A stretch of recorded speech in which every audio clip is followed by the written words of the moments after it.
Voilà, le retour de Paroles d'entrepreneurs, vous savez, qui émaille régulièrement cette émission 100% Health le live de France Biotech. Et nous partons à Lyon retrouver Thierry Abribat. Bonsoir Thierry. Bonsoir à vous. Thierry Abribat, fondateur et président de Amolyt Pharma. Amolyt Pharma, c'est une biotech spécialisée sur les maladies endocriniennes rares. Quelles sont ces maladies ? Alors, les maladies endocriniennes sont des maladies qui sont des maladies dans lesquelles vous avez trop ou pas assez d'une hormone importante pour le métabolisme qui est sécrétée. L'exemple le plus connu du grand public, c'est le déficit en hormones de croissance qui fait que les enfants ne grandissent pas. On leur donne une thérapie de remplacement avec l'hormone de croissance recombinante qui a été le tout premier produit de la biotechnologie américaine à être commercialisé. Voilà, donc chez Amolyt Pharma, on s'est donné comme mission de développer, d'assembler et de développer un portefeuille de produits pour des maladies endocriniennes rares, des maladies orphelines. Nous sommes basés à Lyon et à Boston. Nous avons comme mission de développer ce portefeuille avec une vision à long terme quand les premiers produits seront approuvés, d'en faire une franchise commerciale. Donc, le pari sur cette biotech, c'est la pérennité à plus long terme. Et ces maladies sont des maladies comme l'hypoparathyroïdie ou l'acromégalie, c'est bien ça? Tout à fait. C'est les deux programmes que nous avons en clinique ou presque en clinique. L'hypoparathyroïdie, ce sont des patients qui ont un déficit en parathormone. La parathormone est une hormone sécrétée par des petites glandes près de la thyroïde qui s'appellent les parathyroïdes. C'est une hormone clé du métabolisme du calcium.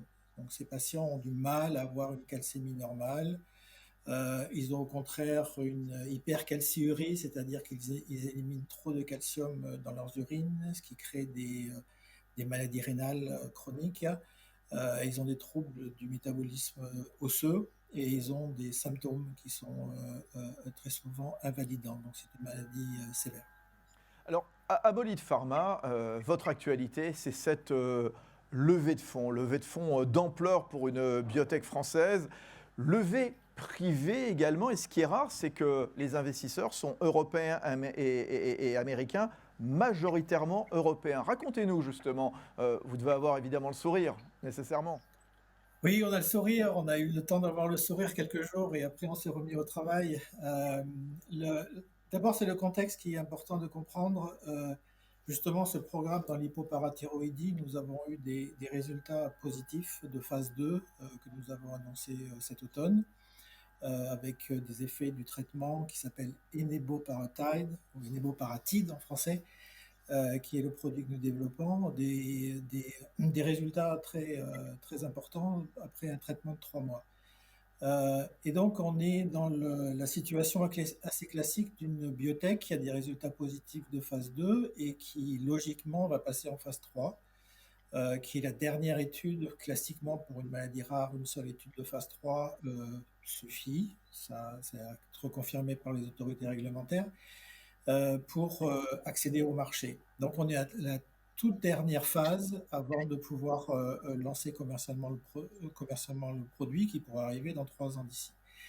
Donc on se trouve dans une situation où le financement de ces phases 3, souvent dans le passé, a été ce qui a empêché des sociétés de se développer, soit parce que l'accès à l'IPO n'était pas ouvert, ce qui a été le cas ces 18 derniers mois.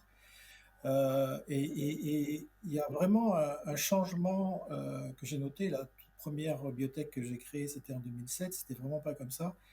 Euh, de maturation de l'industrie du capital risque en Europe, qui s'est opéré ces 10 dernières années, par lesquels on peut faire des levées de fonds très significatives, tout simplement similaires à ce que font les biotech américaines, pour pouvoir financer un essai clinique d'ampleur et peut-être même arriver jusqu'à l'approbation du produit.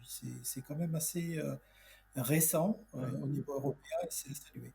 levée de fonds significative. Comment votre société, Amolite, Thierry, a pu lever autant d'argent? Quels sont les critères? Les critères, disons que l'aventure a commencé en 2019 quand on a fait notre série A. On a levé 67 millions d'euros, qui était déjà pour une série A une assez grosse levée de fonds. Et tout de suite, on a pu syndiquer un certain nombre d'investisseurs français et européens, principalement, des gros noms. On a eu LSP, qui est Equity Life Science maintenant. On a eu Novo Venture. En France, on a eu Curman Partners, Inobio et d'autres fonds qui se sont agrégés, Orbimed, Pontifax. Et ça permet de démarrer dans de bonnes conditions, de continuer à aller voir des investisseurs, de montrer que vos programmes avancent de préclinique à phase 1, de phase 1 à phase 2, et maintenant de phase 2 à phase 3. Et il y a tout un tas d'investisseurs qui vous suivent, qui voient que vous exécutez. C'est très important de faire ce qu'on dit qu'on allait faire et de livrer les résultats dans les temps. Et quand en plus les résultats sont positifs, ça aide. Donc on a pu faire une série B en 2021 avec Andera et Sectoral Asset Management aux États-Unis comme co-lead. Et là, on a pu persuader Sofinova de l'idée ce tour de série C avec ICG, ce fonds anglais, comme co-lead et aller chercher 2 fonds nord-américains supplémentaires.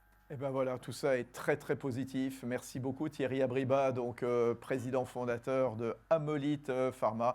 On vous souhaite évidemment donc à cette société une longue vie avec plein de projets. Ça a l'air en effet de très bien se passer.